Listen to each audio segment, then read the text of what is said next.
tiny Persian Gulf kingdom of Kuwait is in the hands of Iraqi invaders tonight. Saddam Hussein has taken the world by surprise. A line has been drawn in the sand. Saddam Hussein's invasion of Kuwait set in motion the largest UN troop deployment in a generation. There was going to be a war, and television was ready. Boston Globe. Here. It should have been the greatest coverage of a war since the news camera was invented. But when reporters and camera crews arrived in Saudi Arabia, they discovered that the Pentagon was not allowing independent reporting. Instead, military public affairs officers would shepherd journalists on guided tours of coalition troops preparing for battle. These groups of reporters and camera crews, called media pools, were strictly controlled. The military decided where they could go and who they could interview.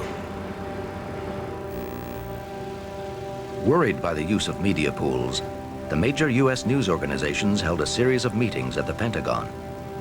They submitted plans they hoped would guarantee free and independent reporting. The Defense Department listened politely. I think the news organizations made their position very clear. This is what they wanted. A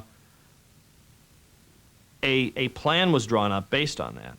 The military command, General Schwarzkopf and his commanders in Saudi Arabia, basically rejected that and said they felt that that would jeopardize the mission. But military documents released after the war, including one called Annex F, indicate that even before the meetings with network executives, the Bush administration had decided to make media pools the sole means of combat coverage. I think the administration decided to keep the coverage as sanitized as possible. The biggest fear was that there might be some early casualties, which would be seen on American television. Okay, if you just follow me then. Thanks. The battle for independent press coverage was over before the war began. All the major news organizations reluctantly submitted to the media pools. I have to say, you know, at rock bottom, the people responsible for allowing that travesty to occur were the executives and managements and owners of the big American television networks, who did not do enough to object to what was going on. But not all reporters would be confined to media pools. Some went to Iraq, where they would cover the war in a way that had never been done before, live from the enemy's capital city. Reporters like CNN's Peter Arnett had to deal with Iraqi censorship, but they were beyond the reach of the U.S. military. When the government of George Bush realized there'd be media there, then became the full court press to try and talk the American media out of Baghdad. I think they were genuinely pissed off that we were there and had not responded to their repeated warnings. I had received a call from President Bush, and I had spoken with General Powell. It was clear, based on those calls, that they wanted us out. Something is happening outside. When the attack on Baghdad came, only CNN was able to report the news live to the world, with voice reports down a telephone line. Anti-aircraft gunfire going into the sky.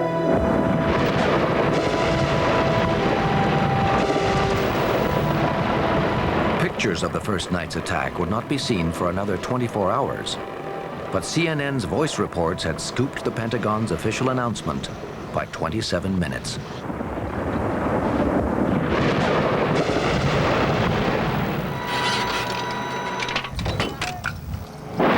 In Saudi Arabia, Gary Matsumoto was a reporter assigned to the Quick Reaction Pool, an elite group of journalists who had been promised that they would be taken to the front lines to cover the fighting.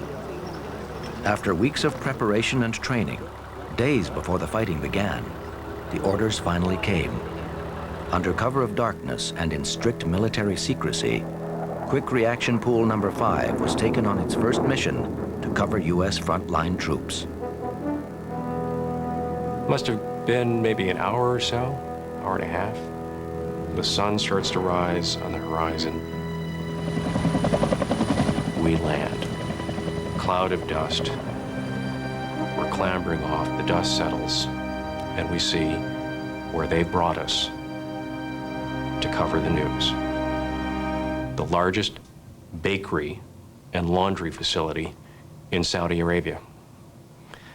We were speaking to soldiers who said, hey, take a look at this. We bake 800 loaves of bread here every day, and try this. It's fantastic. They've just been probing so far, skirmishing. Bob Simon of CBS News had broken away from military media pools.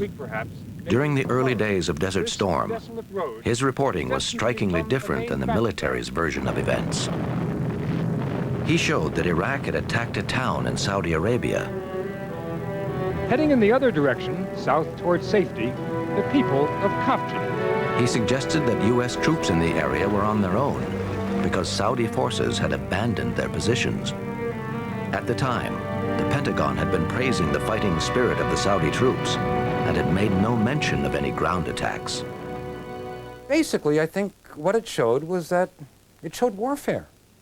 And the Pentagon media strategy was to show a very sanitized, clean, painless version of warfare. A very pretty picture, but without any relationship to what goes on during a war. Are you talking about the Mr. Simon and his party? Bob Simon paid a price for his independent reporting. Captured shortly after his story was broadcast, he spent 40 days in an Iraqi prison. In Baghdad, Peter Arnett's reporting would also prove costly. As the war progressed, Arnett's reports showed the destruction of strategic targets inside Iraq. Keep your eye on all sides of the building as the airplane overflies the building and drops the bomb down through the center of the building. According to military briefers, only surgical strikes on military targets were being conducted. And you'll be able to count each bomb. 1, 2. Yesterday, Information Ministry officials took me on a 2-hour visit to a powdered milk factory. They said it was destroyed by American bombing. Peter Arnett contradicted the U.S. military by reporting that cruise missiles had destroyed a powdered milk factory, not a chemical weapons plant. The Bush administration was furious. The reaction was swift and very, very nasty. In fact, the White House deplored my report on the baby milk plant, saying clearly labeling it propaganda from Saddam Hussein. Mr. Speaker, CNN's coverage of Peter Arnett being used as a propaganda tool by Iraqi dictator Saddam Hussein is disgusting, if not treasonous. For the Canadian media, covering the war meant sitting far from the action, waiting for the day's censored videotape to be delivered to their hotels. No, that's not fair. Not really. Yeah, only the American press was allowed into U.S. military media pools. I mean, Canada was the 4th largest contributor from the West to the international force. They'd been the first to go in on the side of the Americans and put over 3,000 men and women's life technically at risk in the Gulf area. When it came to the liberation of Kuwait, Canada was allotted 1 seat on a yellow school bus with all the other international reporters to go in. 1 reporter went in, it was me, and I only got there by flipping a coin with 2 other Canadian reporters to see which one of us would be allowed to see the liberation of Kuwait. The air raid sirens are just now going off here near these U.S. bases in Saudi Arabia. In the early days of Desert Storm, the war came right to the reporters. Okay, let's go. We're firing Patriots. We've got flares and we've got sirens. It was dramatic television, but there were no reporters stationed with the Patriot missile crews. The press relied on the Pentagon to tell them how many Iraqi Scud missiles had been intercepted. 8 of the 9 were intercepted by Patriot missiles. Only after the war did reporters learn that the Pentagon had been exaggerating the success rate. Reporters were not able to tell whether Patriot missiles were effective against Scud missiles. Those were matters that we were informed of, told about by military briefers. And it appears in retrospect that those briefers were, shall we say, dissembling. They were not telling the whole truth.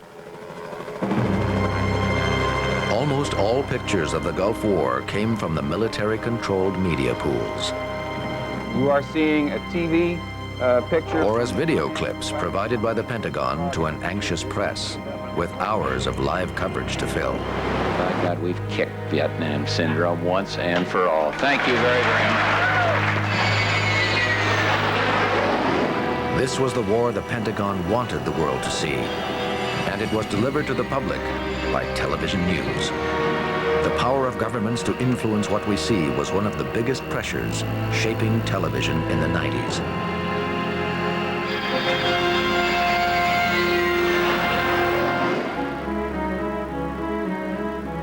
Another force was just as potent, the scramble for ratings and profits.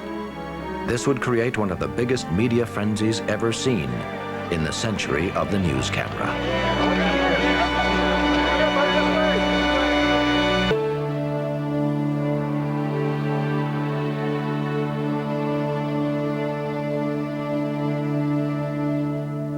Of all the pressures shaping television news today, the most powerful is at work here.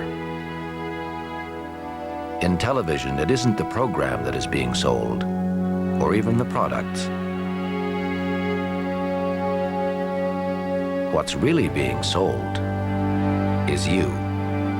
People always think that programs are the product of television, but the real product of television is really the viewers, the people who watch.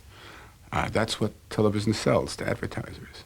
And the programming is just the bait. Commercial television is in the business of selling audiences to advertisers.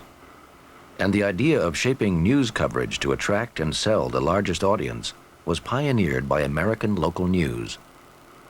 Live from WHDH-TV Boston. Live from KTVU. Live from South Florida's news station, WSBN 7. This is the award-winning 10 o'clock news on Channel 2. In the new television landscape, local news has become a dominant force. Twice as many Americans get their news from local stations instead of network newscasts. The cardinal rule is to ensure that your newscast will deliver your target market. And the anchors are also expected to be appealing on-air personalities. For local stations, the newscast is the most important program in the schedule, a matter of economic survival. From News Channel 7, your hometown team. And open mic and cue, stand by B. I'll tell you how important news is to a local station. Almost half the money made at a local station comes from the news. Very simple. If you're going to succeed as a business, you will have the #1 news. Many U.S. local news shows use market research to determine which stories to cover. A key method is the focus group. By simply turning a dial, viewers can register which stories they like and which they don't like. And the newscast will be tailored to the consumer's demand. The new power will be the news consultants who conduct the market research. Most of those homes out there have a remote control. If you bore them, if you don't serve their needs, they've got between 40 and 500 channels to choose from. They have control of the television set. They don't have to get up and walk across the room to change the channel. They got a little black box, and they push a button, and you're gone. Firefighters found the bodies of Gregory and Deborah Gibson in the bathroom of their home this morning. Police say it appears that they got in. Dennis, I'm on the border of Menlo Park in East Palo Alto, and this right here is the intersection where a 24-year-old man lost his life yesterday, Ricardo Pereira. Yesterday, he was shot and killed by a police officer. Critics say this kind of market-driven journalism dictates a focus on the sensational, and more complex issues are ignored. You have to have action in the first 25 seconds. Any old barn burning or jackknife trailer truck will do. Get action in the first 25 seconds, which led to the titles, Action News, Action News. Well, action isn't where the action is. The action is in the political discourse that's going to determine how we're going to lead our lives in the future. An ROTC instructor at Suitland High School is being held on $10,000 bond tonight. And the stalwarts in the news business worry that there are glaring omissions in what the public learns about its community. Terror for two schoolgirls walked by a Rottweiler dog. Smashed her head with a TV set, then strangled her. They really refuse to cover the news. You know, what they do is they cover what I call distractions. It's not about journalism. It's about filling up airtime. And they don't make the investment in strong reporting. I defy you to find any station in this country that regularly covers the institutions of local government, school boards, even city hall, county commissions, whatever, unless there's a scandal that blows up in their face. 46-year-old Joseph Schuler is charged in the stabbing death. The success of local stations in attracting huge audiences has not gone unnoticed at the networks. The trend in local news for more action-related newscasts has definitely spread up to the networks. I mean, it used to be that the networks would set the tone and the pattern, and the local stations would try to emulate the network newscast. That has completely reversed itself in the last 10 years. The networks started to watch local formats because they were under pressure. New cable stations were eroding their audience. They were no longer prepared to lose money on their news divisions. Network news would have to start turning a profit. It is dog eat dog. On a good night, the three commercial networks combined may have 60% of the audience. Sometimes in the summer months, we've dipped below 50%. Coming by the income to pay the stockholders and the employees is a lot tougher. So the news departments have to pay their own way. Prime time. News divisions found a new way of increasing profits. Magazine shows. But they had to compete in the heart of prime-time entertainment. It's Eye to Eye with Connie Chung. It was very hard. It was very difficult. I mean, the program that I did, Eye to Eye, was up against Seinfeld one season, and then it was up against ER the other season. And this is 2020. Barbara Walters learned the lessons of primetime television the hard way. Exclusive interviews with Fidel Castro and Jordan's King Hussein were ratings disasters. But Barbara Streisand drew a huge audience. Stories that have gossip, stories that tell people how other people live, are fascinating to us and much easier to understand and comprehend than the very difficult political stories, the terrible local wars that are going on, discussions of whether the dollar has risen or fallen. That's hard for most people to comprehend. Furthermore, at nighttime, they don't want to comprehend it. She was the Welcome Back Kotter star trapped in a nightmare orgy of sex, drugs, and torture. When a current affair burst onto the airwaves, it introduced a new form of aggressive television journalism. It would cover a different kind of story. And these stories would begin to set a new agenda for news shows. It became an overnight sensation when it broadcast home videos of Robert Chambers throttling a doll.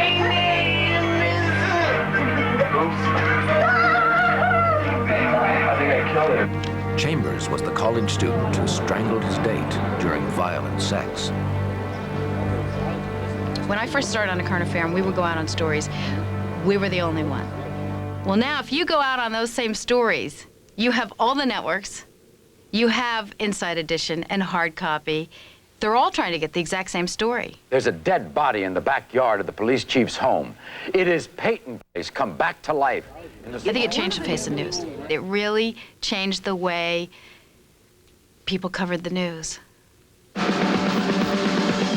The show was such a success that it spawned a number of competitors, the television tabloids. And now the viewer could have a daily diet of sex, crime, and sensation. The networks would find it difficult to fight this tidal wave. I am in the singularly unique position of having worked at two of the major networks on their biggest shows and now working in syndication. I've ridden both ponies' backs, and I can tell you there's not that great a difference. More than a month into the murder investigation of John Benet Ramsey, and still no arrests have been made, but as Joel Loy... I've sort of got this analogy of I'm not sure. It's like an animal with their feet in a couple of different puddles, or maybe this is a nice clean swimming pool and here's the swamp, and we don't really want to be in the swamp, but that's where all the action is. So we got to get out. Let's leave a toe in the nice clean swimming pool, and we'll go over there and roll in the swamp a little bit. And now, a small-town soap opera on Long Island would make that temptation irresistible.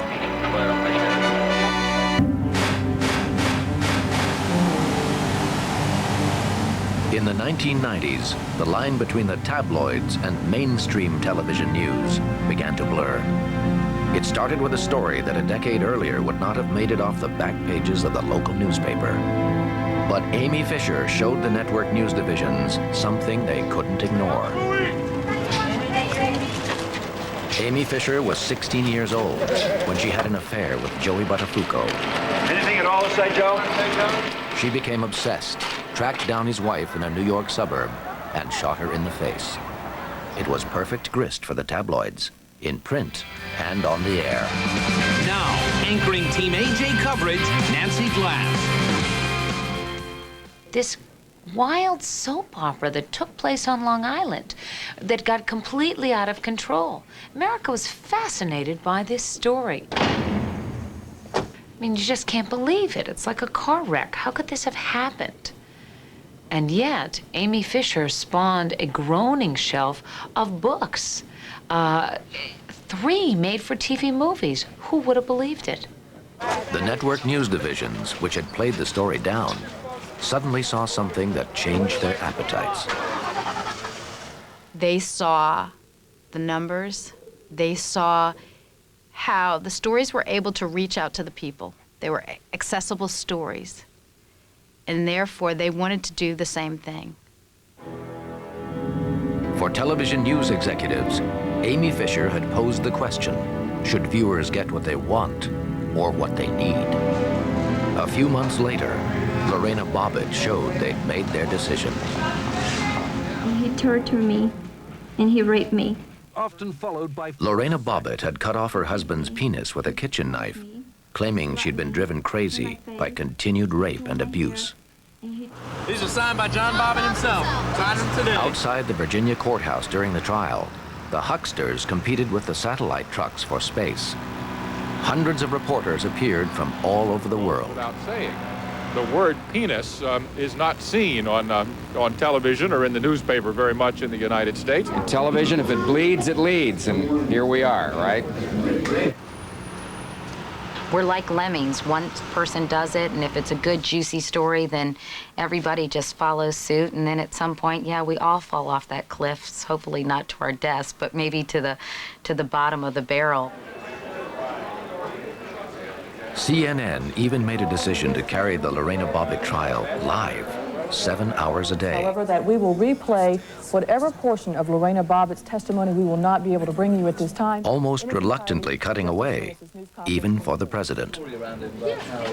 The success of the tabloids had begun to force a new agenda on mainstream television news.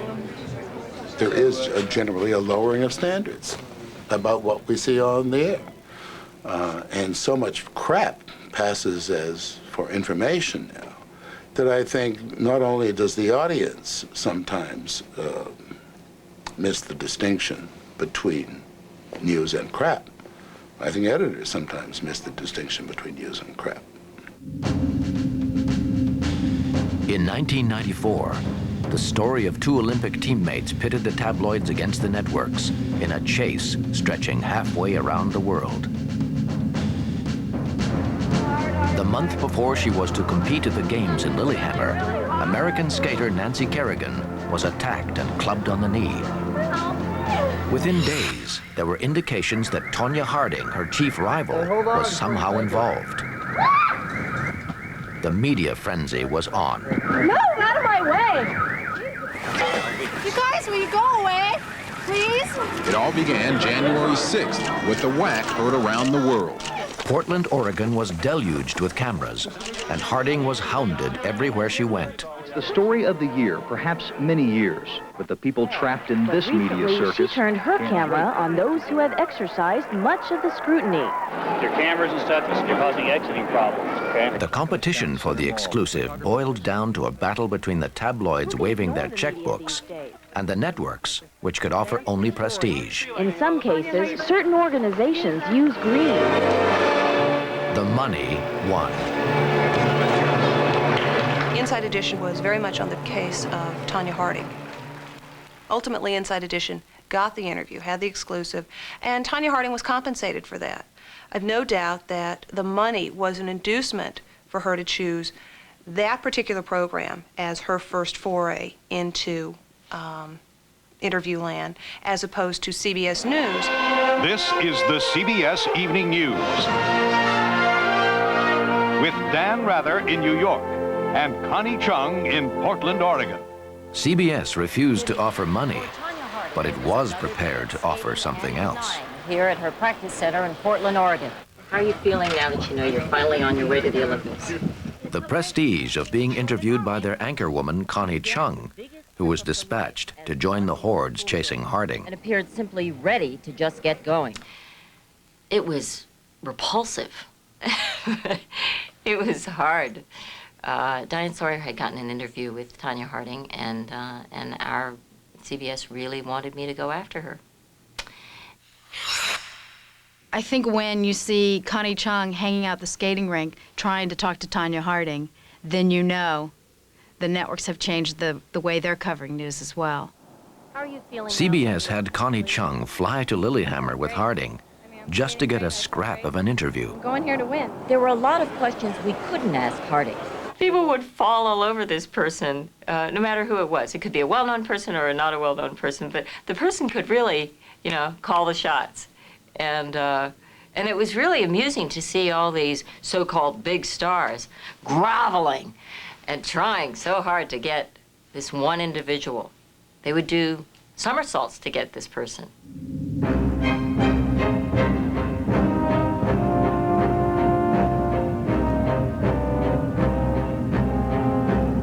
The Tonya Harding story had barely cooled when a teenager with a smart lawyer proved that in the overheated competition between networks, the rules of the game were changing. In March 1994, American Michael Fay was convicted of vandalizing a car in Singapore and sentenced to be caned, a punishment akin to flogging. One local station rushed to demonstrate the technique.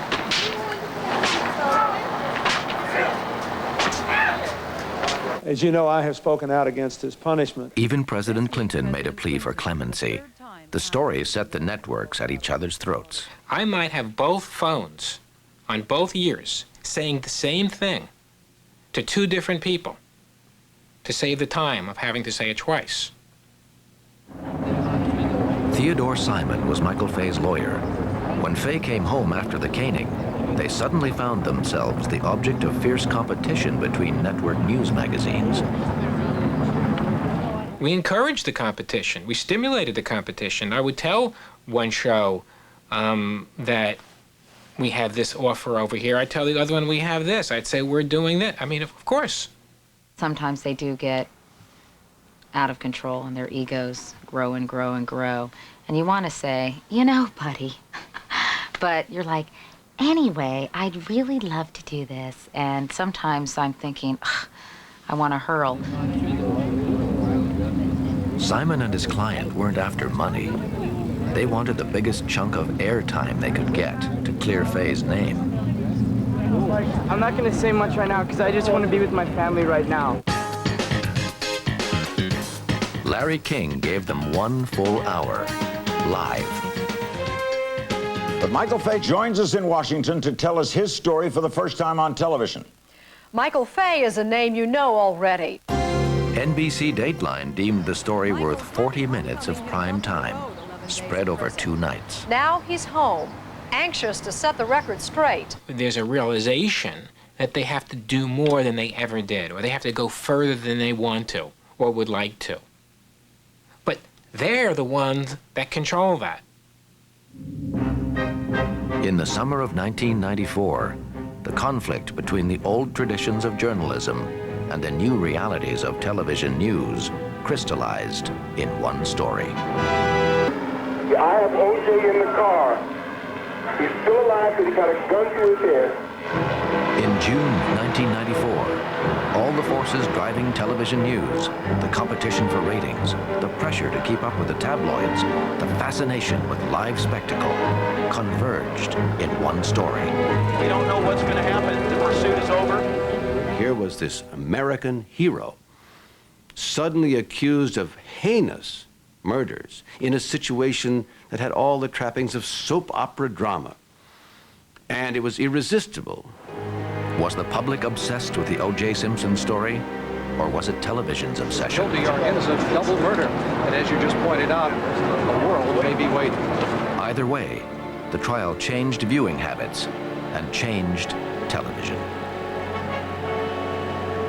People wanted to see it so much.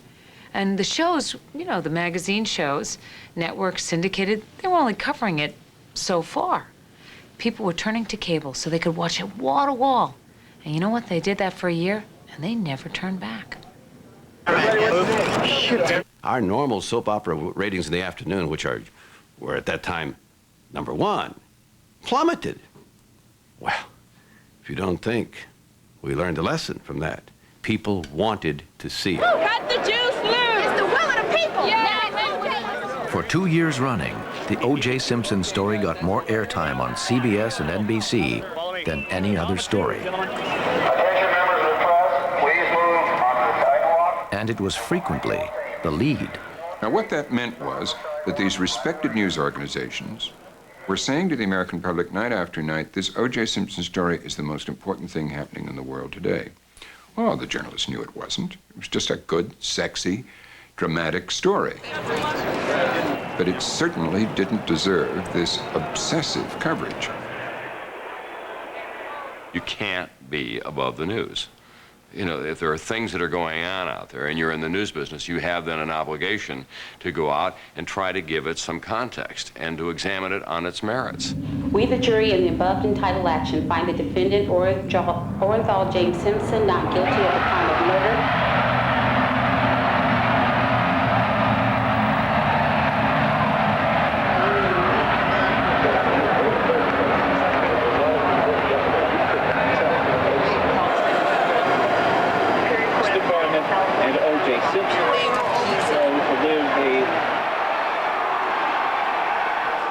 You know, I think we can call it good, bad, we can think about it. Won't make any difference. It's about human nature in the end. In the end, we're saying people shouldn't be interested in what people are interested in. But they are.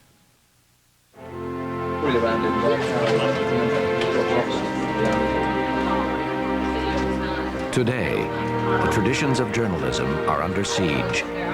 Under siege by the tabloids, the lure of sensation, and the pressure of the bottom line. And newsrooms are searching for ways to keep those traditions alive in a shifting landscape. Are we a society that's about to be defined by Lorena Bobbitt, Joy Buttafuoco, and O.J. Simpson, and these 4 or 5 sensational cases that were out there? We did have a kind of phenomenon, if you will, of these freakish cases. And that will cycle down and we'll come back again.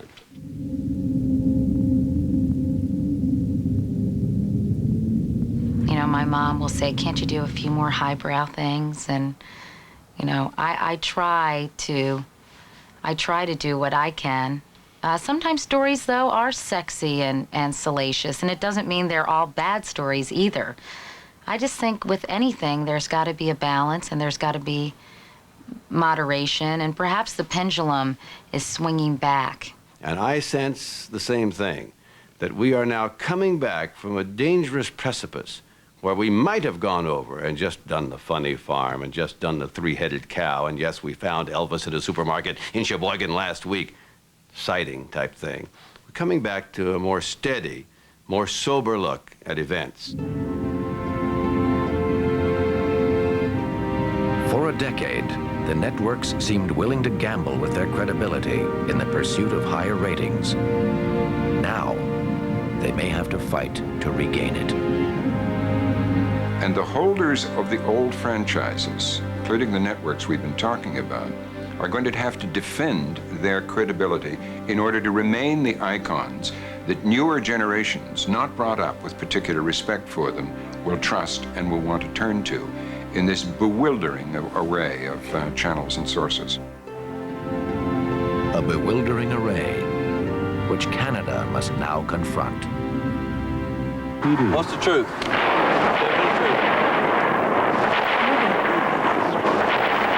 The American news agenda has always affected what we see in Canada.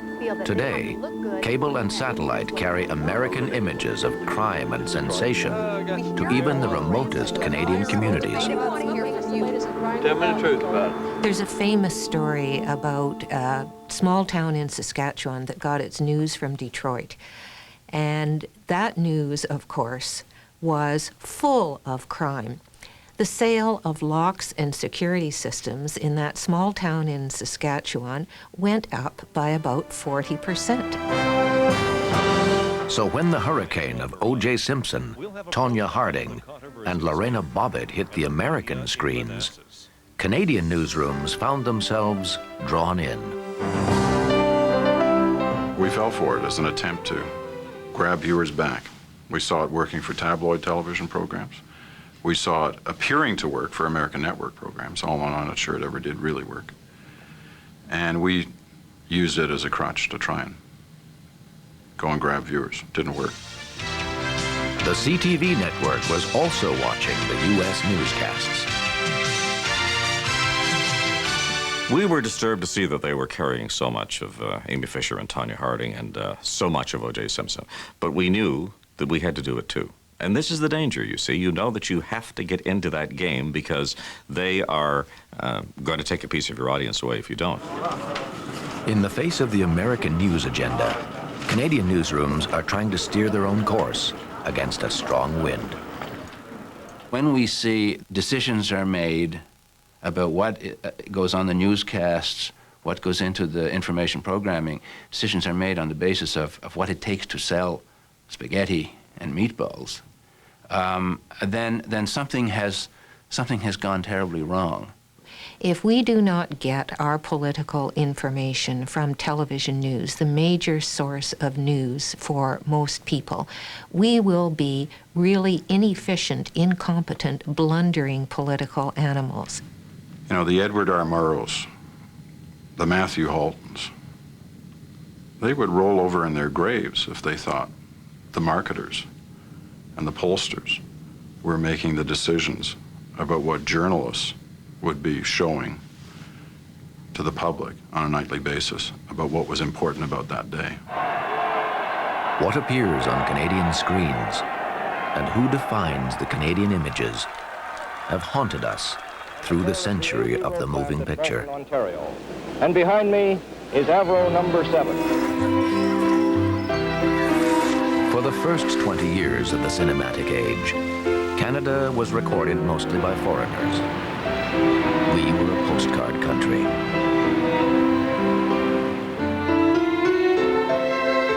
For the next 20 years, in the American newsreel era, Canada was almost invisible on the world screens.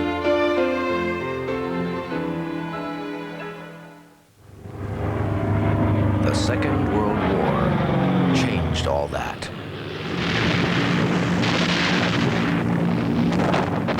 The National Film Board created Canadian newsreels that played in thousands of theaters around the world.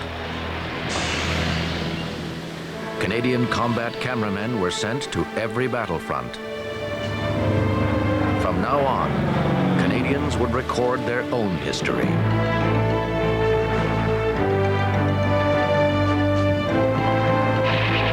This is Matthew Halton of the CBC, speaking from Italy. Today, I spent several hours in Ortona. If it wasn't hell, it was the courtyard of hell. This is the CBC. Roll film now. In the 1950s, Canada established its national television network. The beginning of yet another demonstration. This hour has 7 days. national arenas of news and debate became part of the electronic landscape. National news.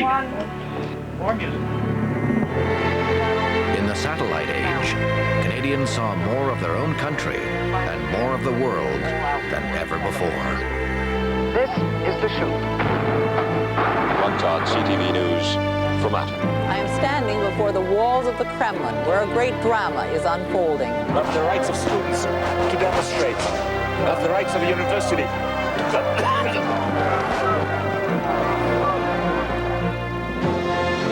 For more than 50 years, Canadians have built their own tradition of visual news. Now, the arena will be global. This is CNN. Sky News, 24 hours a day. And at the end of the cinematic century, the questions for Canada are the same as at the beginning. Who will tell our stories? With what eyes shall we see the world? And shall we speak to the world? If we stop doing that, then we're not going to be long getting back to the day when we become invisible again. Invisible to the outside world, invisible to ourselves. And if the decisions of the future are going to be made in the new global forum, then we've got to be in it. We've got to push hard, always, because the market is so small, for our piece of territory, and we can never give up on that. We aren't huge on this globe.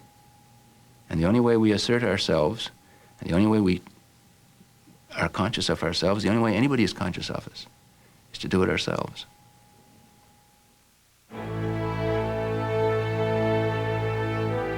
100 years ago, the moving picture was born as an arcade toy. The most powerful information medium in history was a child of the music hall. And it has struggled with this legacy ever since. We're willing to be beaten for democracy, and you misuse democracy in the street. You beat people bloody in order to... But all through the camera century, there have been those who insisted that it be a witness to history. Hello, Critical Harbor! Take care of you! Take care of yourself!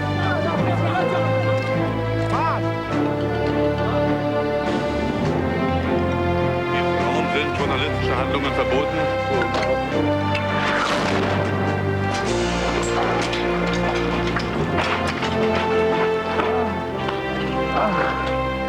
The surrogate of a million eyes.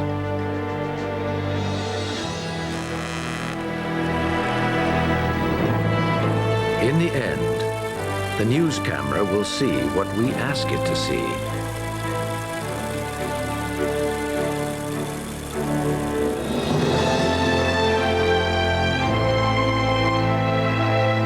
And the camera will be as steadfast a witness to the human story as we demand.